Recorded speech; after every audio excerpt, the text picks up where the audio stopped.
Boa noite, amigos. Bem-vindos para mais esta palestra da Escola Espiritual da Rosa Cruz Áurea. O tema de hoje é a magia da transformação interior. E para abordar esse tema, decidimos falar um pouquinho sobre o conceito de magia de uma forma ampla. Esse termo magia, ele se origina de um termo grego que é magike, que, por sua vez, se origina da arte dos magoi, dos sacerdotes persas. Então, magi é justamente essa arte que hoje nós conhecemos como magia. É claro que esse tema é muito amplo e que os conceitos de magia são os mais diversos possíveis.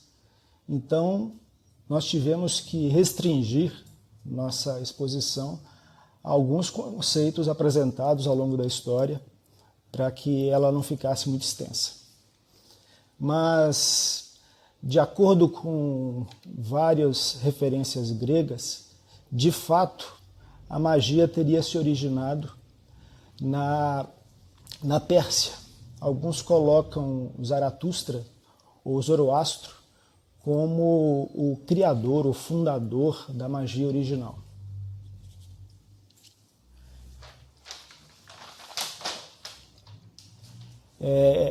Entre os gregos também se dizia que os sábios Pitágoras, Platão, Demócrito e vários outros teriam sido iniciados nessa arte da magia na Pérsia. Sabe-se que Platão de fato viajou para a região da Pérsia para ser iniciado em seus mistérios. E esses gregos, ou alguns desses gregos, realmente percebiam a magia de uma forma ampla. Magia como a própria sabedoria suprema, conhecida melhor talvez por não gregos e posteriormente por não romanos, não helenos, do que na própria Grécia ou em Roma. Por isso a necessidade de ir ao país estrangeiro para receber essas iniciações da magia. Existem outras referências de origem, algumas delas falando sobre uma origem egípcia. E sabe-se que os próprios gregos viajaram muitas vezes ao Egito também para serem iniciados em seus mistérios.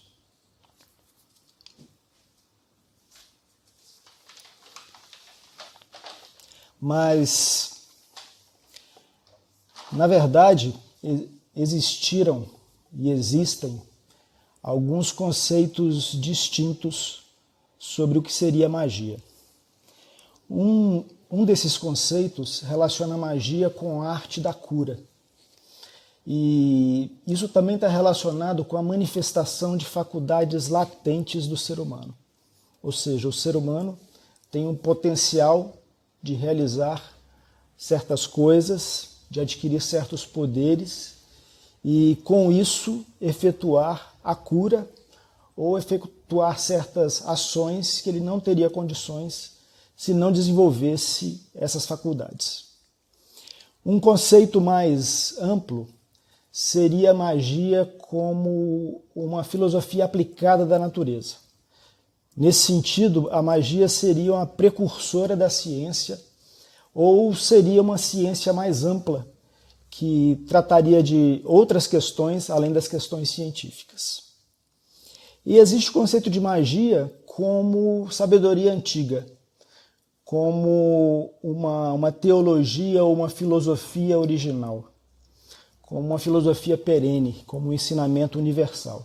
E tem acompanhado a humanidade desde os primeiros iniciados até os tempos atuais. E, por último, temos o conceito de magia como técnica ou método de entrar em contato com forças intermediárias entre o ser humano e Deus mesmo.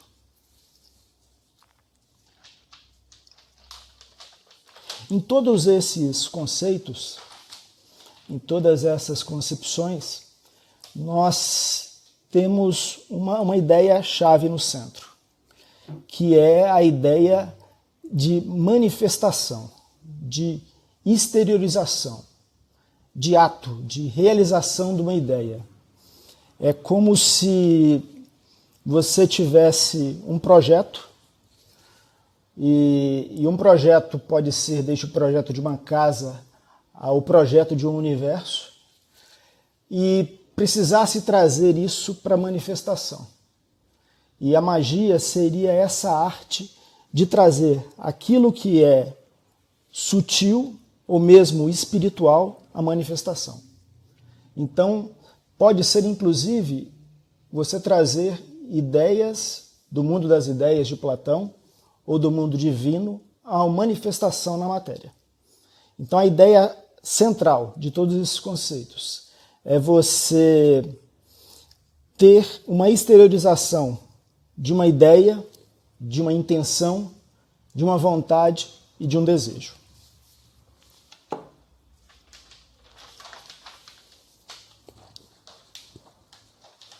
Na antiguidade, como falamos, havia esse conceito de magia entre os persas, havia algo semelhante entre os egípcios, entre os gregos, entre os romanos, e já no finalzinho do Império Romano, como ele existia, no finalzinho da antiguidade, se manifestaram alguns filósofos neoplatônicos que renovaram a sabedoria trazida por Platão na Grécia. E criou-se o que na época era chamado como neoplatonismo. E um desses filósofos foi Jâmblico. E Jâmblico escreveu bastante sobre magia no contexto do neoplatonismo. E magia como ritual, como cerimônia. O ato de trazer uma concepção espiritual para a matéria seria justamente o ato mágico. Ou uma palavra que é dita, ou algo que é executado, que como que traria essas forças espirituais para a sua manifestação na matéria. Isso ficou relativamente esquecido durante o período da Idade Média, mas foi sendo recuperado no finalzinho da Idade Média, sendo plenamente recuperado por Marcílio Fitino. Marcílio Fitino, ele foi o tradutor de vários textos de Platão, que estavam perdidos para o Ocidente, mas enquanto ele estava traduzindo Platão, chegou para ele os textos de Hermes Trismegistus, o que hoje nós conhecemos como Corpus Hermético. E neste momento ele decidiu parar tudo, parar com a tradução de Platão, para fazer a tradução dos textos herméticos, que na época eram considerados como que os primeiros elementos da sabedoria universal.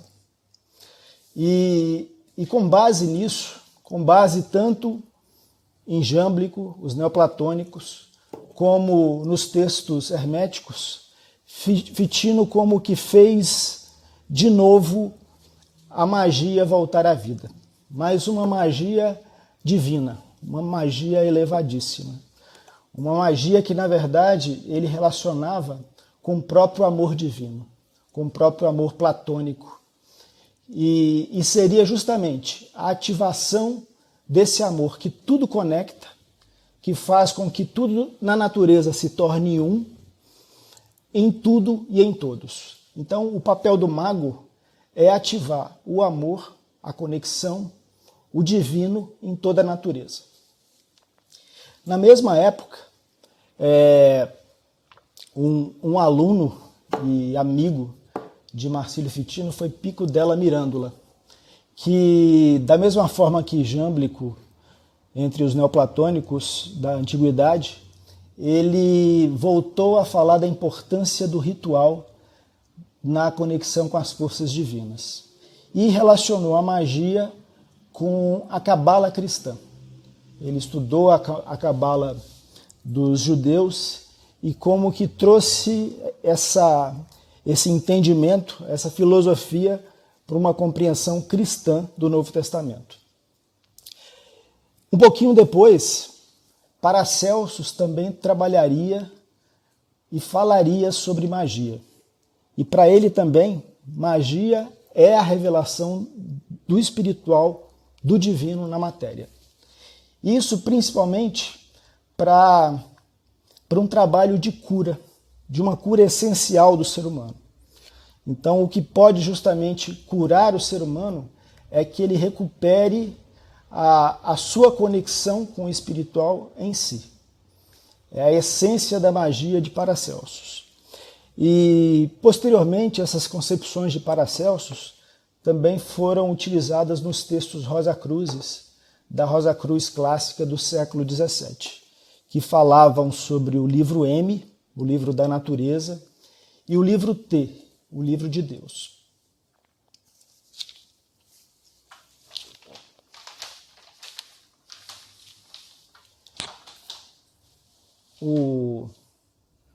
O mago, aquele que executa um ato mágico, ele é sempre conhecido como rei e como sacerdote. Na verdade, o mago, considerado na antiga Pérsia, era, na prática, um sacerdote da filosofia ou da religião de Zaratustra ou Zoroastro. Só que o mago era sempre sacerdote e rei. E nós vemos isso, por exemplo, nas cartas de Paulo também, em que ele diz que Jesus Cristo é rei e sacerdote segundo a ordem de Melquisedeque. Ou seja, há uma união interior entre esse aspecto de sacerdócio, mais ligado, vamos dizer, a uma mística profunda, a uma purificação dos sentimentos do coração, com a função do rei, que é uma função, vamos dizer, mais de pensar e de poder, de executar. Então, esse ser renovado, que realiza em si o verdadeiro ato mágico, ele unifica esses santuários, o coração e a cabeça. E dessa forma ele consegue exteriorizar uma ação renovada para o mundo. O verdadeiro rei sacerdote, o verdadeiro mago, é justamente o que realiza isso. Vejam que ao longo dessa longa história, muitas vezes nós encontramos textos sobre magia relacionando magia à teurgia. Mas aqui a gente precisa aprofundar esse termo, porque muitas vezes teurgia foi conhecido simplesmente como o contato com forças invisíveis. E no sentido original, teurgia vem de theos e ergos, ou seja, Deus e trabalho. É um trabalho conectado com o divino. É uma ligação com o divino. É um diálogo com o divino, com a palavra ou o verbo de Deus mesmo. Então, esse é o sentido original dessa forma de teurgia e dessa magia.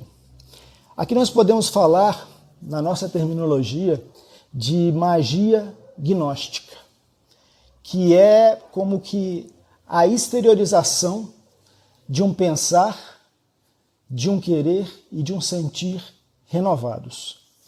E aqui estamos falando de uma arte de construção ou de reconstrução. Mas o que é construído ou o que é reconstruído? Que trabalho de construção ou que maçonaria é esta? É uma restauração do próprio templo humano. É perceber que há uma necessidade de tornar o próprio templo humano, ou seja, o sistema humano como um todo, a uma condição que foi perdida. Nesse trabalho não se utiliza de forma nenhuma as faculdades psíquicas do homem comum, ou seja, do ego humano, nem a sensibilidade natural do ego. Então não estamos falando aqui de um desenvolvimento de faculdades superiores do ego. Não estamos aqui falando de uma ampliação da consciência egóica. Pelo contrário, esse trabalho não existe para melhorar o ego e para fortalecê-lo ou dar-lhe mais poder. Ele está relacionado justamente com a descoberta em si de uma fonte de sabedoria e de poder, que pertence, na verdade, a um ser que está conosco, mas que nós desconhecemos. Há uma verdade, há uma realidade que habita conosco, mas que nós desconhecemos. Mas que em um certo momento da nossa vida começa a atuar em nós. E essa atuação é principalmente uma atuação em nossa consciência, que começa a se sentir como que perturbada. Uma consciência que é tocada por essa outra realidade, que na verdade é a realidade de um outro princípio de consciência, começa a questionar tudo. Por que estou aqui? Quem eu sou? De onde vim? Para onde vou? E essas questões são colocadas não intelectualmente para a pessoa, e sim como quase uma questão que grita em todo o seu sistema. E esse ser humano começa a se questionar, e começa a questionar tudo ao seu redor. Esta é a base de construção dessa reconstrução, dessa autolivre maçonaria, que é a arte real de construção, que é também a verdadeira magia, e que envolve todo o sistema humano. Envolve, como nós falamos, primeiro, uma conexão com essa realidade transcendente que começa a nos inquietar. Então a primeira etapa é justamente reconhecer em si essa inquietação, esse toque espiritual que vem de dentro. Com base nisso, executar como que uma purificação das faculdades do coração, uma limpeza, um silenciar das emoções. No segundo momento, essa força que nasce no coração como que se eleva para a cabeça. E nesse elevar-se, começa a se forjar como que um novo saber. Um saber que não é mais simplesmente um saber intelectual. É um saber da união entre sentimento e pensamento, entre coração e cabeça. E gradativamente, o que se abre aí é uma nova consciência, uma nova percepção, uma nova lucidez que permite que o ser humano enxergue a si mesmo, permite que o ser humano olhe para si mesmo. E nesse sentido, esse é um novo saber, é esse saber da cabeça e do coração unidos. Mas esse saber, se ele não se tornar em algo mais, ele pode acabar sendo prejudicial. Porque, na verdade, é necessário que isso se transforme numa ação libertadora. E para isso, o ser humano precisa entregar-se a uma verdade maior do que a verdade do ego. Há uma vontade que é maior do que a sua vontade de realizar coisas e de se realizar como ego neste mundo. É justamente chegar a uma condição em que a faculdade do poder, se manifesta, mas é o poder de agir de acordo com o protótipo original que se encontra em nosso coração. Então, nesse sentido, é uma rendição da vontade, é uma autorrendição. Então, em primeiro lugar, é um saber. Em segundo lugar, é um poder, no sentido de ser uma força de vontade, que é o potencial para uma ação. E em terceiro lugar, é a própria ação. E aí, nós podemos dizer que é necessário o ser humano ter coragem. É necessário que ele consiga, de fato, agir a partir dessa força do coração. E se entregue de forma tão plena que aquilo que é percebido, aquilo que é sentido, possa, de fato, se transformar em ação. E esse terceiro elemento nós podemos chamar de ousar. Ousar tomar uma atitude absolutamente nova. E, por fim, o ser que adquire essa condição, ele precisa saber com quem falar e com quem calar. Ele deve falar apenas o que é necessário e quando necessário para uma pessoa que tem necessidade do verdadeiro conhecimento. Então, muitas vezes em sua vida, ele vai precisar também calar-se. E vejam, esses aspectos que nós colocamos, esse saber da união entre cabeça e coração, esse ousar, esse poder da nova vontade, esse ousar da nova ação e esse calar-se, é justamente 4 verbos que são atribuídos ao próprio Zaratustra, que, segundo algumas lendas, seria o próprio fundador da magia, que falam justamente em saber, poder, ousar e calar. Amigos, essa era a introdução que a gente tinha para hoje e a partir de agora nós abrimos para os questionamentos de vocês. Fiquem à vontade.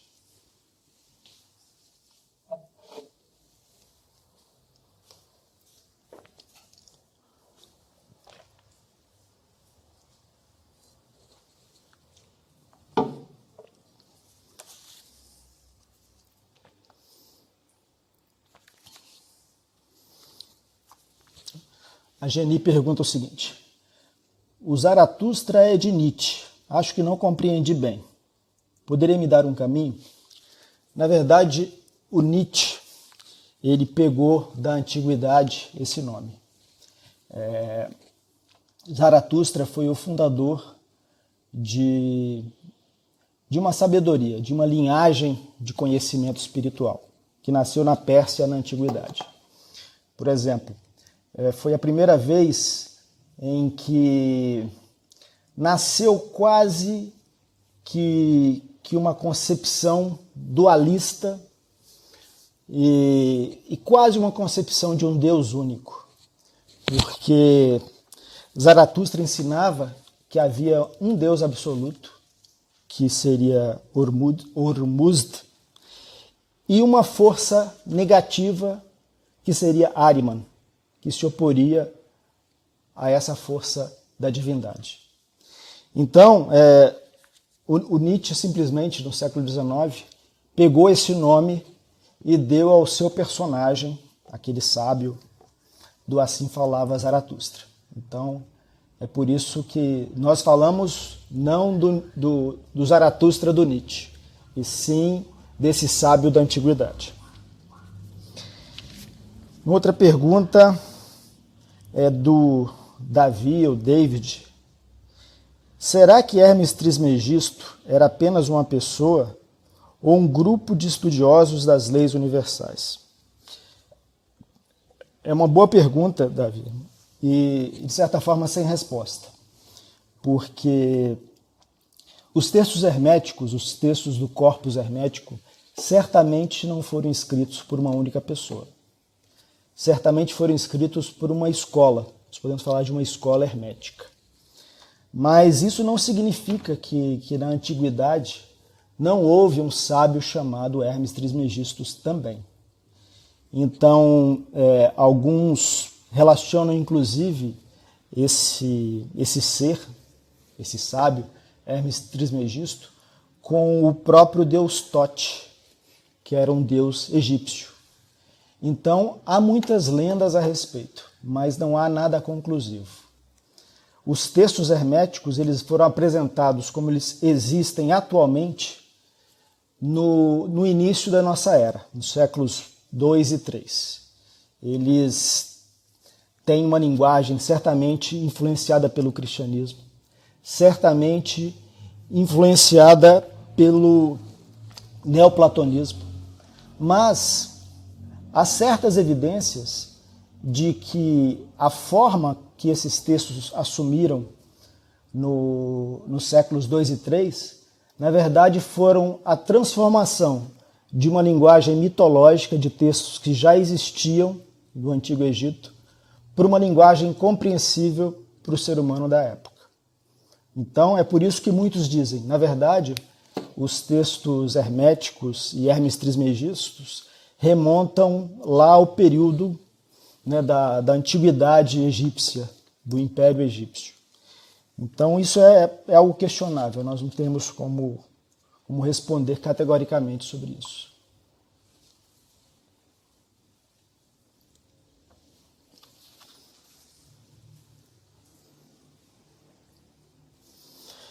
O Marcos pergunta o seguinte: então o ego é um colaborador para o seu próprio aniquilamento, pois a vontade de libertação vem dele? Marcos, veja, o ego pode se tornar um instrumento desse aniquilamento. Podemos chamar de aniquilamento, mas poderíamos chamar mais propriamente desse desmascaramento, dessa descoberta da realidade, da ilusão do ego. O ego é uma construção. A imagem que nós criamos em nossa mente desse indivíduo, que somos nós mesmos, e a partir dele nós nos diferenciamos do mundo ao redor. Nós nos diferenciamos de nossos irmãos e vivemos uma vida totalmente dedicada à grandeza do ego, ao fortalecimento da ideia do ego. Mas nós sabemos muito bem que o ego, no fundo, percebe a sua natureza ilusória. E por isso ele sente um vazio interior que precisa ser preenchido.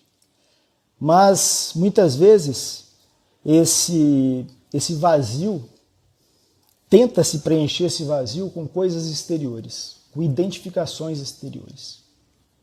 Desde posses, riquezas, fama, glória, seja o que for. Mas sim, o ego, quando ele chega numa condição de perceber, de conhecer a sua própria natureza ilusória, pelo menos parte dele começa a colaborar com um processo de libertação, que é a manifestação do ser real no sistema humano. Então nós geralmente, nós não temos noção da nossa identidade real, daquilo que foi conhecido pelos hindus como Atma, ou seja, o ser real, o eu real. Aquilo que era, é e há de vir. Aquilo que diz, eu sou aquele que é. O verdadeiro eu sou. Porque o ser real, na verdade, não é o ego. O ego vive, na verdade, uma vida ilusória, em que ele vai se modificando, vai se alterando de acordo com as estações, de acordo com a temperatura do dia. Mas o ego que percebe a sua própria ilusão pode se tornar sim um colaborador, porque ele vai se desmascarando. E nesse desmascarar-se, ele vai abrindo espaço para si.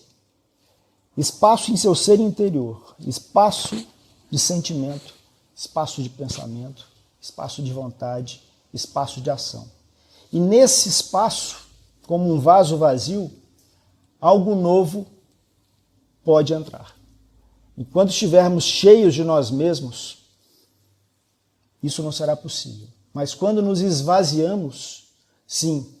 Quando nós entramos no não ser, nós entramos em contato com o ser real.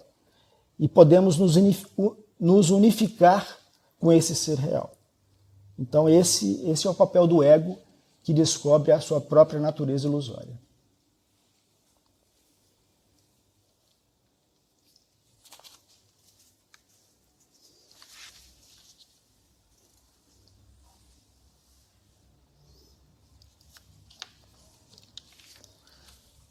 Uma pergunta da Sandra.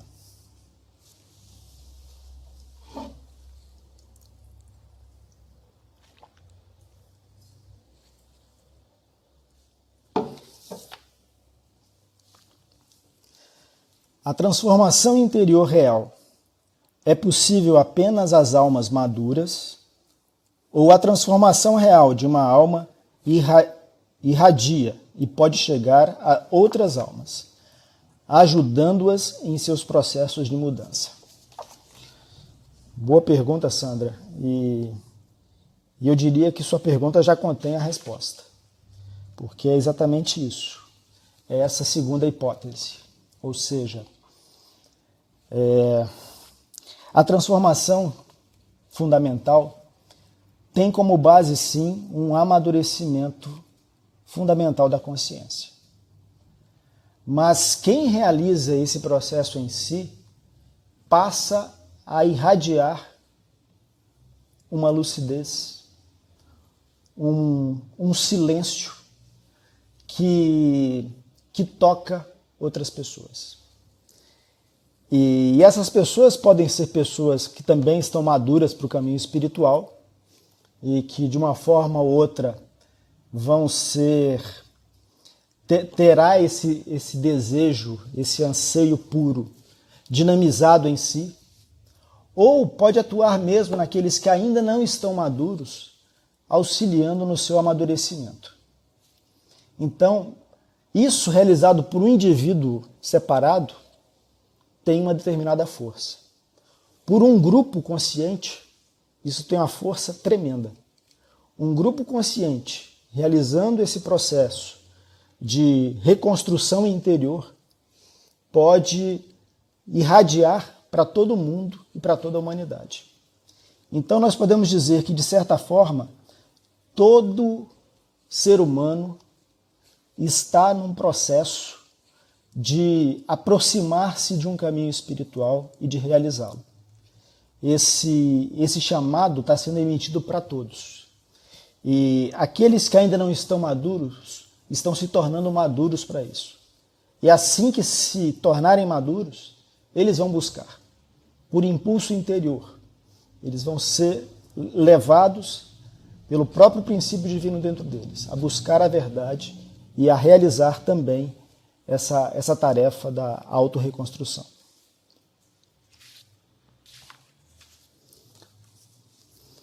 O Luciano pergunta o seguinte: a glândula pineal desempenha alguma importância nessa nova consciência? Sim, Luciano. Na verdade, todas as glândulas de secreção interna vão executar um papel nesse processo.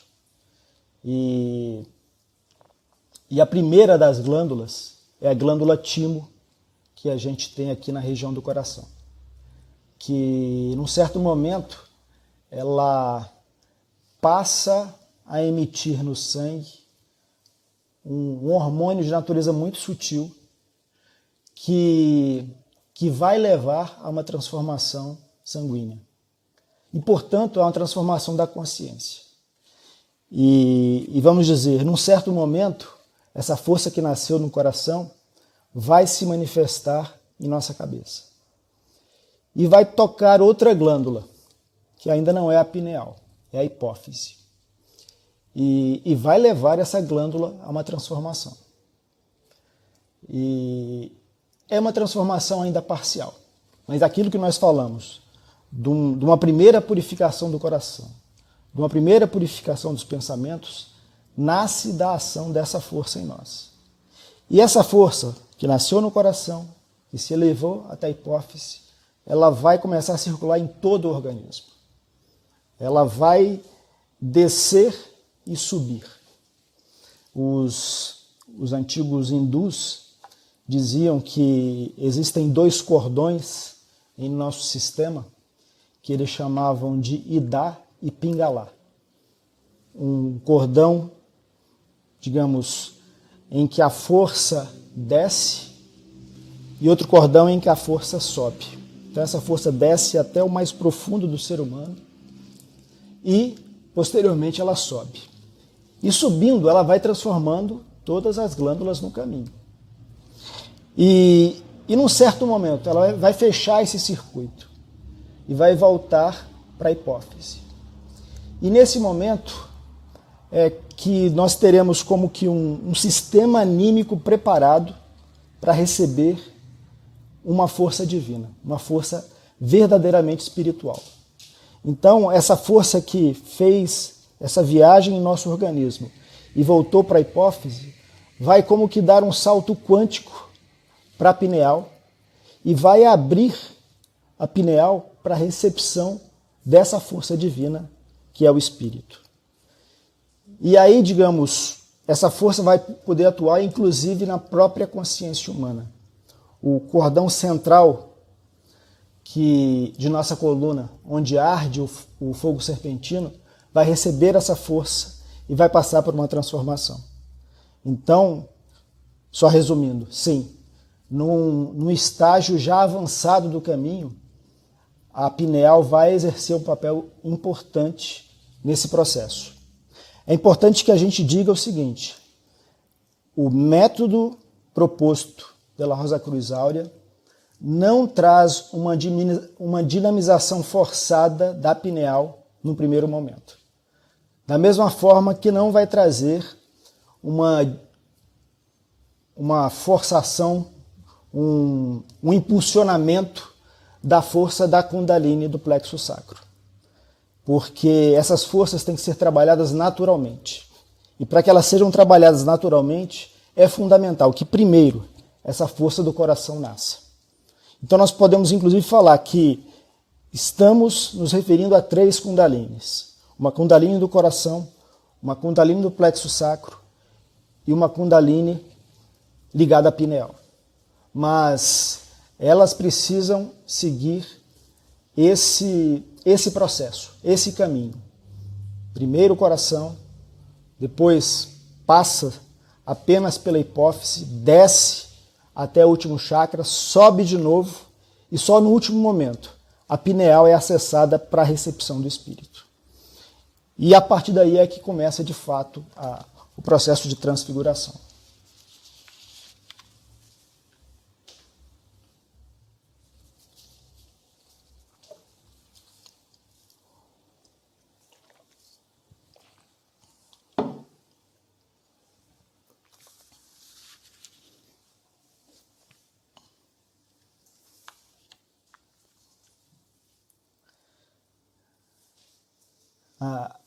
Eu não sei se é Leni ou Leni,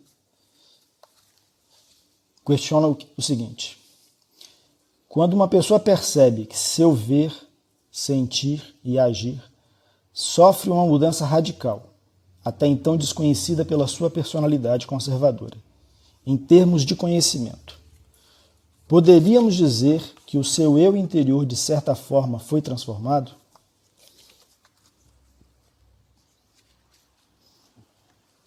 Sim, pode ser que sim.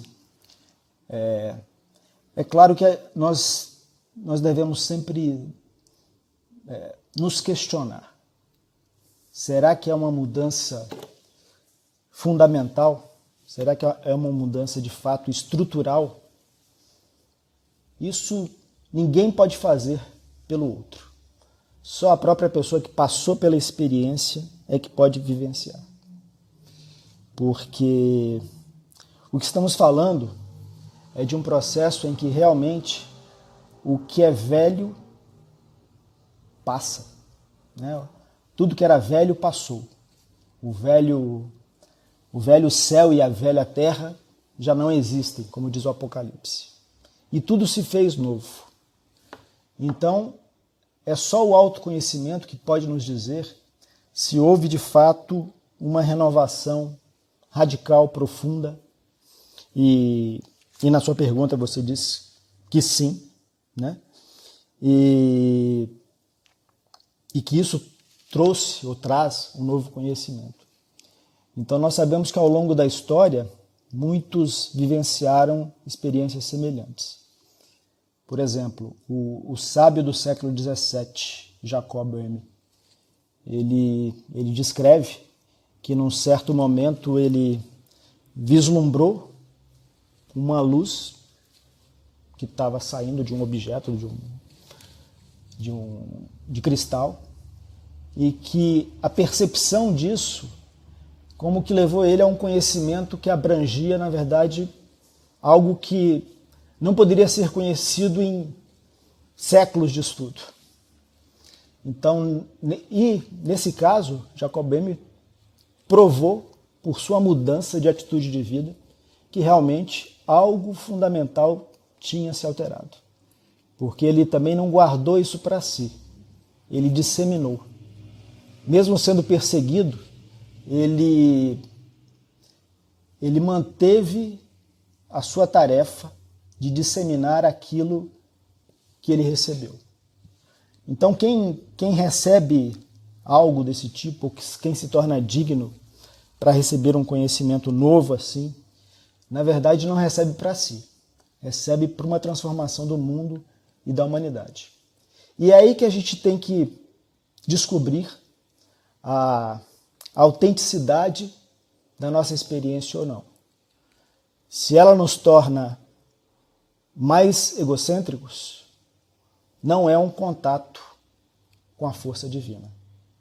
Mas se pelo contrário, ela nos leva a uma vivência não egocêntrica, isso é uma prova de que é, sim, um contato com esse divino em nós. A Lilian pergunta: você pode me dizer se Akhenaton, ou Akhenaton, foi um dos iniciados por falar em Egito? Lilian, o que nós podemos dizer é que provavelmente sim. Akhenaton atuou numa época em que, vamos dizer, os antigos mistérios egípcios estavam em decadência. E ele veio, sim, com a tarefa de renovar esses mistérios. De inclusive, pela primeira vez na história, trazer uma compreensão de mundo monoteísta. E, por sinal, ele deixou um hino ao sol, que nós podemos ver como um hino ao divino. O próprio Cristo foi muitas vezes relacionado com o próprio sol, um hino ao Cristo que ainda não tinha vindo. E realmente atuou com força contra uma casta sacerdotal que já estava corrompida. Infelizmente, ele não pôde realizar sua tarefa plenamente. E por isso, grande parte do que ele fez voltou ao que era antes. Mas ele deixou sementes que certamente floresceram posteriormente.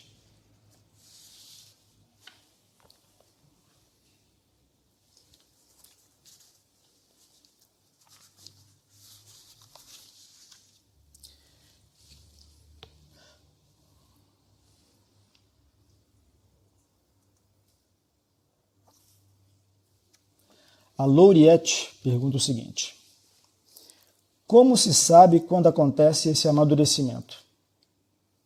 Em muitos casos, pode ser confundido com depressão, já que se perde pelo material em busca do espiritual, e também o tal aperto no coração pela transformação. Lauriette, é uma questão que também nós não podemos generalizar, porque uma depressão pode ter inúmeras causas. Pode ser que alguém fique deprimido porque perdeu o namorado, porque alguém querido faleceu, porque perdeu o emprego. Tem várias razões que podem levar à depressão. E a depressão não deve ser criticada, mas também não deve ser elogiada. A depressão em si pode não ser um fator positivo, a não ser que seja de fato uma manifestação de desse impulso da busca fundamental. Eu nem chamaria isso de depressão, porque, na verdade, na depressão você perde todas as suas faculdades de ação. E nessa transformação interior, você sim perde toda a sua conexão com o que era velho. Mas, ao mesmo tempo, algo novo está sendo construído. Então não é algo que te deixa vazio. Talvez te deixe, em alguns instantes desse caminho, vazio. Mas, fundamentalmente, é diferente de uma depressão que te esvazia, te tira tudo e não coloca nada em seu lugar. Na verdade, esse sentimento até de urgência, né, que a busca te leva a questionar os fundamentos da vida, tem uma energia própria que está além da depressão. Porque justamente algo está sendo abandonado, mas algo novo está sendo construído.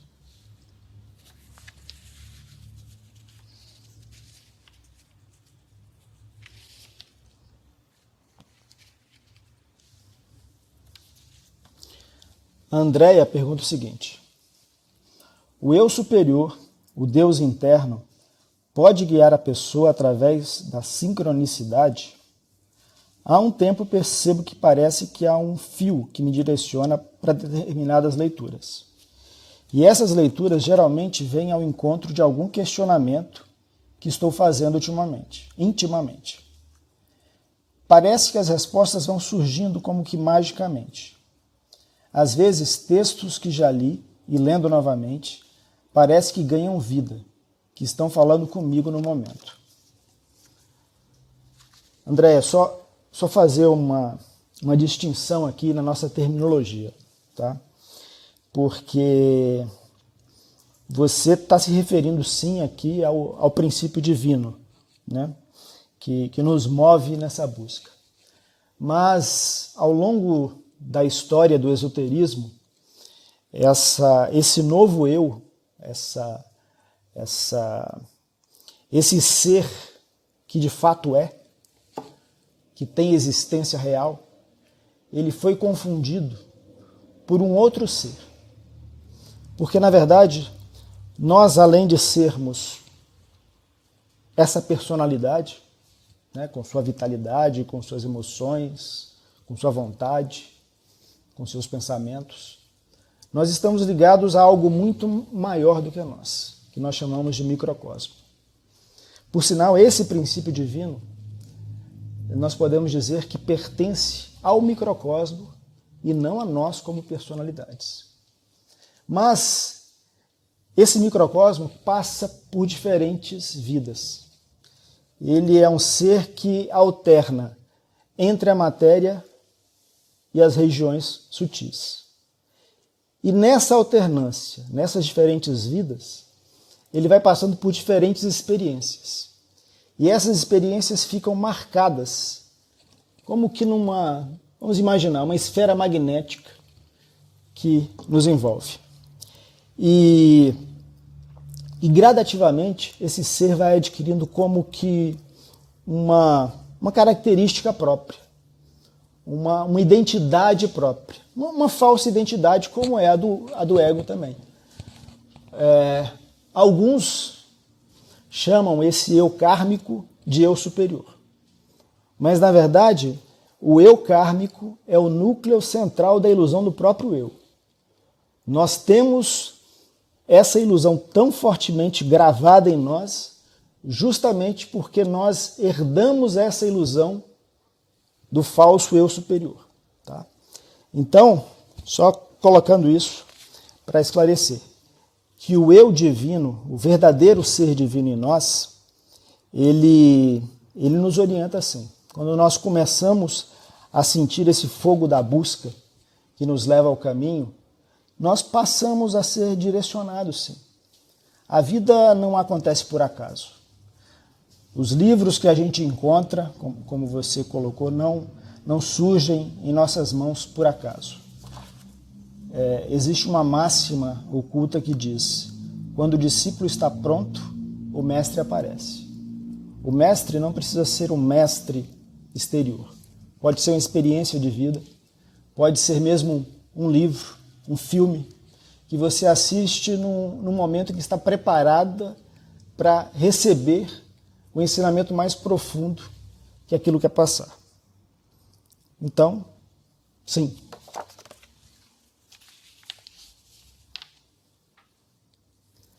Amigos, nós temos mais cerca de 10 minutos, um pouquinho menos, então certamente não conseguiremos responder todas as questões de vocês, mas faremos o melhor possível para responder o máximo.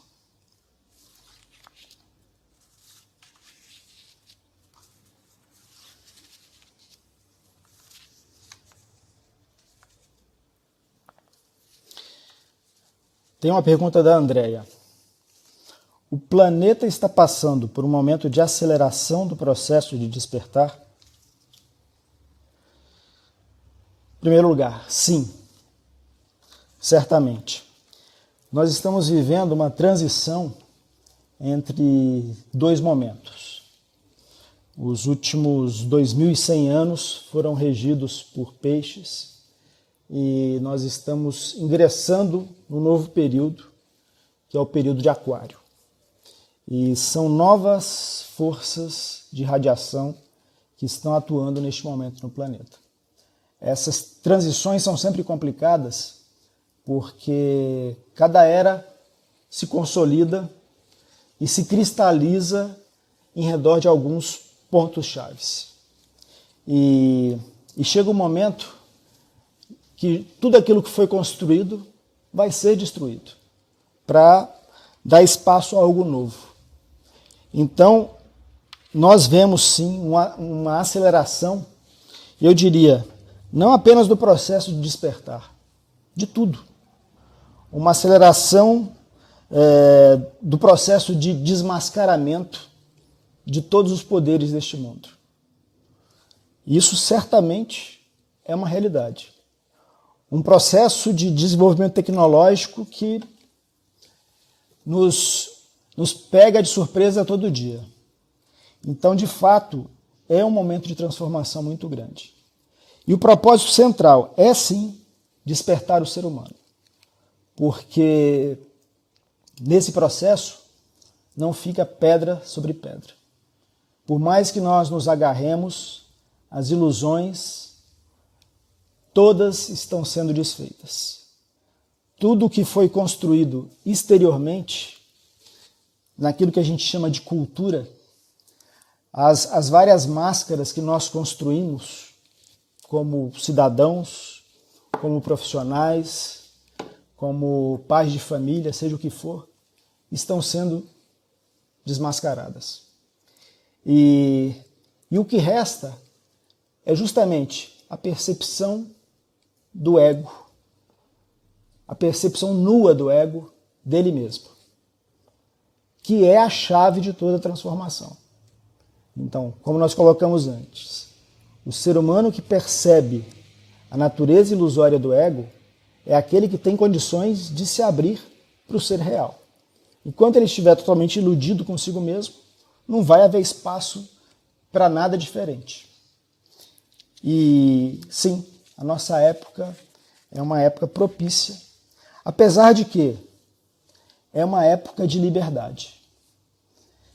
É uma época em que o ser humano foi colocado perante uma atuação absolutamente livre. Os existencialistas diziam até que nós estamos condenados à liberdade, porque ser livre não é fácil. Nós temos que construir o próprio sentido de nossas vidas. E nesse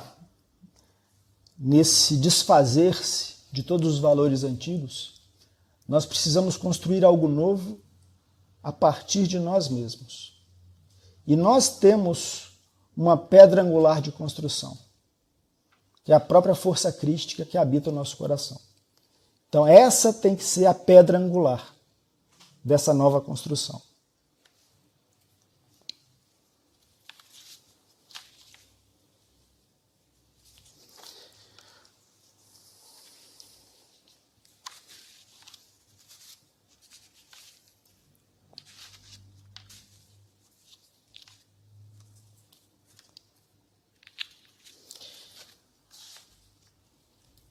acho que é a Luciene que coloca. Como buscar essa transformação? Em primeiro lugar, reconhecer esse impulso puro de uma busca sincera dentro de si. Na terminologia da Rosa Cruz Áurea, nós falamos inclusive de reconhecer a pré-reminiscência. Reconhecer que existe como que uma saudade de algo que foi perdido e que a gente não sabe o que é. E que é necessário que esse algo volte a se manifestar, volte à existência. Na verdade, esse algo existe. Esse algo está em nós. Esse algo é a única coisa em nós que não morre, que não pertence ao tempo.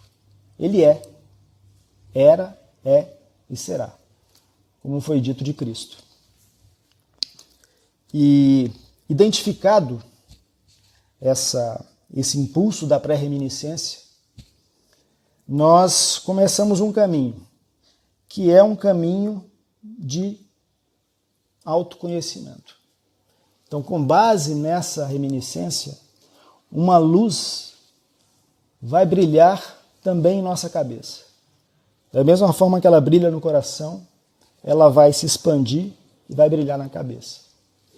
E vai nos dar lucidez. Lucidez para perceber a si mesmo. Lucidez para se desmascarar. Lucidez para desmascarar a ilusão fundamental, que é a ilusão do ego. Então nós temos que adquirir esse saber que é do coração e da cabeça unidos. Não é um saber intelectual, é um saber que nasce do coração e se eleva para a cabeça. Mas nós não podemos parar no saber. Conhecer-se, de certa forma, é demolir-se. E é preciso também que algo seja construído. Então, mas esse algo precisa ser construído de acordo com um protótipo, com uma sabedoria superior. É por isso que o Evangelho fala que é necessário entregar-se à vontade divina. É necessário dizer, Pai, o que queres que eu faça? É necessário realizar algo, mas em sintonia com esse princípio divino e com a luz que o toca, com a luz divina que o toca. Então é assim que nós conheceremos a cada decisão de nossos dias o que devemos fazer. E teremos, portanto, o poder para realizar isso. E se formos ousados, nós transformaremos esse poder, essa vontade, numa ação renovada a cada instante de nossa vida. Porque nós teremos clareza a cada instante do que é que prejudica esse desenvolvimento em nós desse novo ser. E teremos a liberdade de agir para preservar isso ou não. E realizando isso, nós devemos entrar no silêncio também para permitir que o outro fale em nós. Então, voltamos à máxima de Zaratustra. É saber, é poder, é usar e é entrar no silêncio, que é calar-se. É claro que falando assim parece fácil, mas é uma tarefa de toda a vida. É uma tarefa que, se for executada num grupo que tenha o mesmo objetivo comum, pode ser executada com mais facilidade, com mais força, do que se realizarmos ou se tentarmos realizar isso individualmente. Temos recados? Não? Amigos, não temos recados. Não sei se vai ter a reunião amanhã do Skype. Teremos. Então tem um recado importante. Por exemplo, aqueles que não tiveram condições de ter suas questões respondidas hoje. São poucos, mas alguns ficaram sem resposta. Nós teremos amanhã, às 20 horas, uma reunião via Skype. O pessoal vai colocar aí o nome Skype que vocês precisam adicionar para entrar nessa reunião.